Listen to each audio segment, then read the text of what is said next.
I wonder if you've ever been in someone else's house and you've been cooking the food and then you suddenly needed the salt, but you can't see it. So you look in the cupboard, it's not there.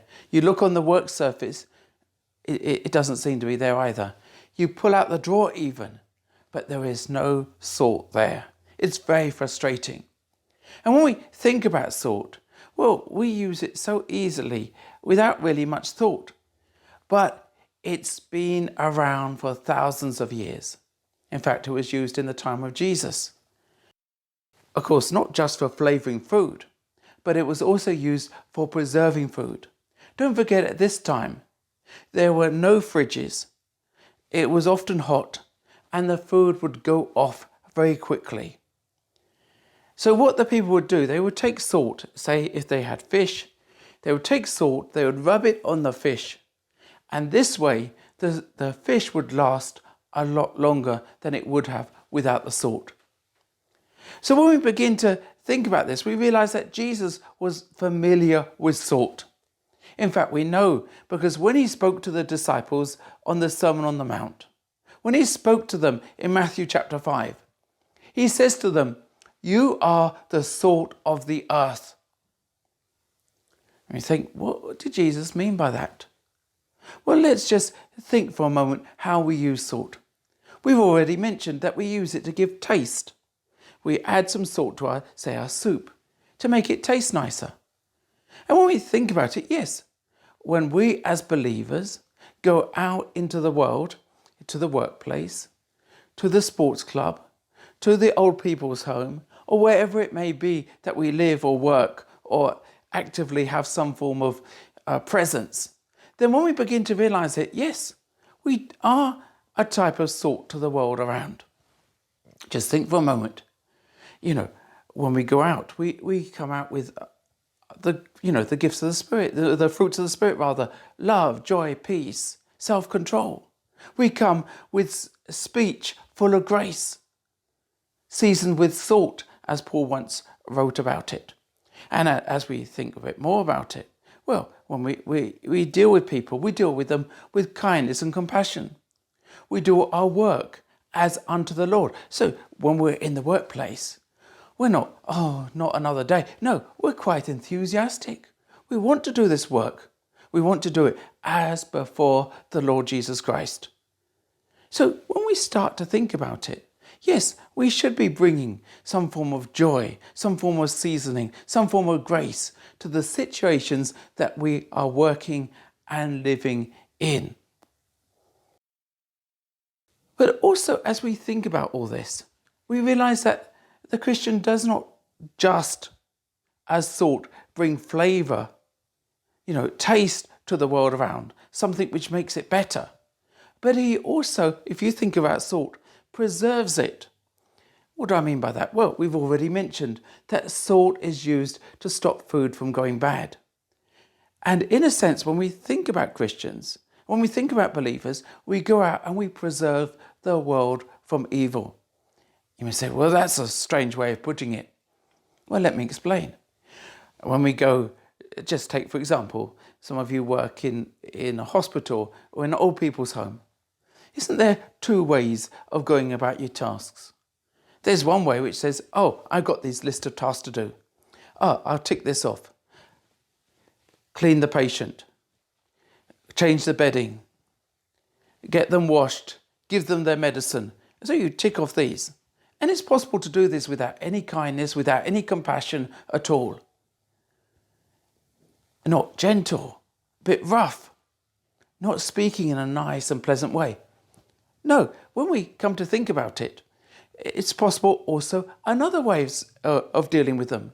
With kindness, with compassion, we see the person rather than the task. And if we reflect a bit more, then other people around, people who might have been tempted to do things roughly or just to go through this list of tasks, they will realize, no, that's not the way that we do it. And they'll be restrained in one sense from doing those things. Just think for a moment of gossip. If we're not involved with gossip, if we're not involved in saying negative things about others, then it means that others won't be involved. Or just think for a moment that some of you may remember your time at school, but I'm sure some are listening are younger people. They're young people, they're Christians, and they're out in the school, but sometimes there's bullying going on. Some poor girl or boy is being teased and their life is being made difficult. What does the Christian boy or girl do in that situation? Well, they're not involved. And also they're concerned for that person. They may even speak to the teacher about it. So you see, it is clear that as believers, we act as salt by preserving the world in which we live, from evil. But also, let's think a bit more about salt. Because how much salt do you put in your soup? Do you get spoonfuls, heapfuls of salt put in the soup? No, of course not. You just take a pinch, just a small portion, and it goes throughout the whole soup. And that's just how we are when we're in the world. We don't have to be great in number. We don't have to be, hugely gifted. But what we find is that our influence spreads all throughout, even though we may be small in size, in number, or even in terms of what we may think of ourselves. And let's just take a few examples. Just think, for example, of Daniel when he goes off as a slave, taken off as a slave into Babylon. You think, well, that's the end of that. But we know through his presence there, he was able to influence kings, emperors of the day, and even become a friend to them. We can think of Esther marrying this Persian king. She was able to save her people. So when we think about it, we often have an influence far greater than, even we realize. We don't even know how much we affect people by being salt to the world around, being the salt of the earth. But as we think a bit more about this, let us also reflect and think. If salt to work has to be different from that which is working in. If it's not different, then it doesn't have any effect.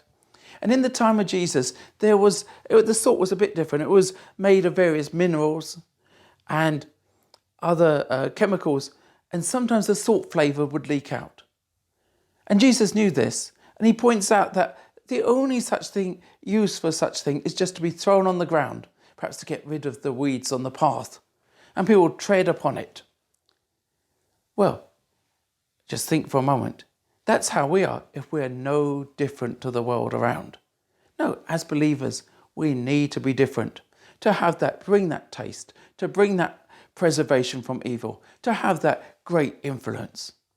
So this week, when you're in your situation, as you think about your workplace or the home that you live, or the place that you may meet others, let us rejoice and go out confidently, thinking about the words of Jesus.